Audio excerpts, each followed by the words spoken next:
Pathanamthitta general ആശുപത്രിയിൽ താൽക്കാലിക ജീവനക്കാരുടെ സമരത്തിൽ വലയുകയാണ് രോഗികൾ. 6 മാസത്തെ കരാർ കാലാവധി പൂർത്തിയാക്കിയ 4 പേരെ ഒഴിവാക്കിയെന്ന് ആരോപിച്ചായിരുന്നു സൂചനാ പണിമുടക്ക്. സമരത്തിന് നോട്ടീസ് നൽകിയില്ല എന്ന് ആശുപത്രി അധികൃതർ വ്യക്തമാക്കുന്നുണ്ട്. സൂപ്രണ്ട് ഡോക്ടർ ഷാനി പ്രതികരിക്കുന്നത് അങ്ങനെയാണ്. പക്ഷേ ആളുകളെ ഒഴിവാക്കുമ്പോൾ സ്വാഭാവികമായിട്ടും അവിടെ എത്തുന്ന രോഗികൾക്കാണ് അവരുടെ സേവനം നഷ്ടപ്പെടുക. അവർ പിന്നെ മണിക്കൂറുകളോളം ഓരോ സേവനങ്ങൾക്കുമായി കാത്തിരിക്കേണ്ട സ്ഥിതിയാണ്. CK അഭിലാൽ വിശദമാക്കും വിവരങ്ങൾ.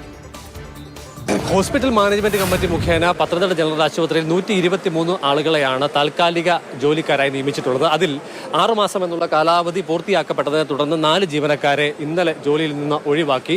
മുൻകൂർ നോട്ടീസ് നൽകേണ്ടതില്ല എന്നുള്ളതാണ് നമുക്ക് ലഭ്യമാകുന്ന വിവരം. അതിന്റെ അടിസ്ഥാനത്തിൽ ഒപ്പം തന്നെ മോശം പെർഫോമൻസ് കൂടി കണക്കിലെടുത്താണ് ഈ 4 പേരെ ഒഴിവാക്കിയത് എന്നുള്ളതാണ് വിശദീകരണമായി വന്നിട്ടുള്ളത്. പക്ഷേ മുന്നറിയിപ്പ് നൽകാതെ പെട്ടെന്ന് 4 ജീവനക്കാരെ പിരിച്ചുവിട്ടതിനെ തുടർന്ന് ഇതര താൽക്കാലിക ജീവനക്കാരായിട്ടുള്ള ആളുകൾ രാവിലെ 8:30 മുതൽ 9 മണി വരെയുള്ള അരമണിക്കൂർ സമയം OP ടിക്കറ്റ് നൽകുന്നത് അടക്കം ബഹിഷ്കരിച്ചതോടുകൂടി വലിയ ക്യൂ ആണ് അനുഭവപ്പെട്ടത്. ഒരു മുന്നറിയിപ്പ് നൽകാതെ സമരത്തിലേക്ക് പോയി എന്നുള്ള ആക്ഷേപം കൂടി സൂപ്രണ്ട് ഉന്നയിക്കുന്നുണ്ട്.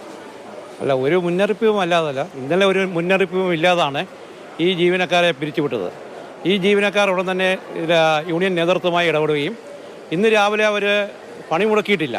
അവർ നേരെ ഒരു പ്രതിഷേധം അറിയിക്കുക മാത്രമാണ് ചെയ്തത്. അതിനുള്ള അധികാരം യൂണിയനുണ്ട്. ഇവിടെ യാതൊരുവിധ പണിമുടക്കില്ല. അതോടൊപ്പം തന്നെ ഇവിടെ 2 കൗണ്ടർ മാത്രമാണ് രാവിലെ തുറന്നു പ്രവർത്തിച്ചത്.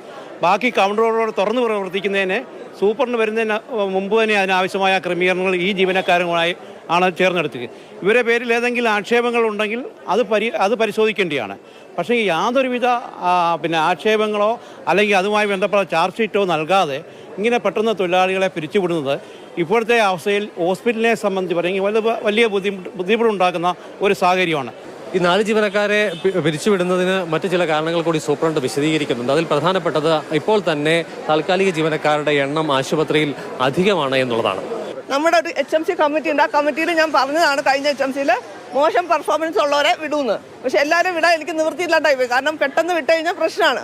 അതുകൊണ്ട് കൂടുതൽ സ്റ്റാഫുള്ള ഡാറ്റ എൻട്രിയിൽ നിന്ന് റേഡിയോളജിയിൽ നിന്ന് മാത്രം ഞാൻ 4 പേരെ പിരിച്ചുവിട്ടുള്ളൂ. കാരണം സാലറി ഒരു മാസം 25 ലക്ഷം രൂപ കൊടുക്കണം. താൽക്കാലിക ജീവനക്കാരുടെ എണ്ണം നിലവിൽ കൂടുതലാണോ അധികമാണോ? കൂടുതലാണ്. അതുകൊണ്ടാണ് 4 പേരെ പിരിച്ചുവിട്ടത്. ഇനി ബാക്കിയുള്ളവരെ പതുക്കെ എനിക്ക് വിടാൻ പറ്റുള്ളൂ. എല്ലാവരും ഒന്നിച്ച് വിട്ടാൽ നമ്മൾ ബുദ്ധിമുട്ടാണ്. അതേസമയം ഈ സമരത്തെ തുടർന്ന് രാവിലെ മുതൽ ക്യൂവിൽ നിൽക്കുന്ന ആളുകൾ യഥാസമയം OP ടിക്കറ്റ് ലഭിക്കുന്നതിന് അടക്കം ഏറെ ബുദ്ധിമുട്ട് നേരിട്ടു. യൂത്ത് കോൺഗ്രസ് പ്രവർത്തകരടക്കം പ്രതിഷേധവുമായി വന്നു. കാരണം തിരക്കിയപ്പോൾ ഇവിടെ ഉണ്ടായിരുന്ന ജീവനക്കാരെ പിരിച്ചുവിട്ടുവെന്നാണ് പറഞ്ഞത്. പിൻവാതിൽ നിയമങ്ങളുടെ ആളെ കുത്തി നിറയ്ക്കുകയും ഇപ്പോൾ അവരെ പിരിച്ചുവിടുകയും അടുത്ത ആൾക്കാരെ കയറ്റാൻ വേണ്ടിയുള്ള ഇവർ തമ്മിലുള്ള ഗ്രൂപ്പ് പോരും ചക്കളത്തി പോരാട്ടവുമാണ് ഈ ജനങ്ങൾ, സാധാരണപ്പെട്ട ജനങ്ങളുടെ വലയാനുള്ള കാരണം. ഉച്ചയ്ക്ക് 1 മണി വരെയാണ് OPയുടെ സമയം. പക്ഷേ ഇവിടെ നിന്നും ടിക്കറ്റ് യഥാസമയം ലഭ്യമാകുന്നില്ല എന്ന് വന്നാൽ ഡോക്ടർമാരെ കണ്ട് കൃത്യസമയത്ത് തിരിച്ച് വീടുകളിലേക്ക് പോകാൻ കഴിയാത്ത സ്ഥിതിയുണ്ട്. ജില്ലയുടെ വിവിധ മേഖലകളിൽ നിന്നെത്തിയ രോഗികളും അവരുടെ കൂട്ടുകുരിപ്പുകാരും ഒക്കെ തന്നെ ഈ പൊടുന്നനെ ഉണ്ടായ സമരത്തിൽ വലഞ്ഞിട്ടുണ്ട്. 7 മണിയായപ്പം വന്നോ, അന്നേരം തൊട്ട് ഇപ്പം അവിടെ നിന്ന് ഇവിടം വരെ നിൽക്കുക. ഞങ്ങളുടെ കാലും കഴിച്ച് ഞങ്ങൾ വെള്ളം പോലും കുടിക്കാതെ നിൽക്കുക. ഇവിടെ 150 ടിക്കറ്റേ കൊടുക്കത്തുള്ളൂ. 180 അടി വളഞ്ഞിന് 180. അതിന് തലേദിവസം ഇവിടെ വന്ന് പാർക്ക് ചെയ്ത് കിടക്കുന്നവരുണ്ട് ടിക്കറ്റിന് വേണ്ടി. അപ്പം 4 മണി മുതൽ ക്യൂവിൽ ആളുണ്ട്.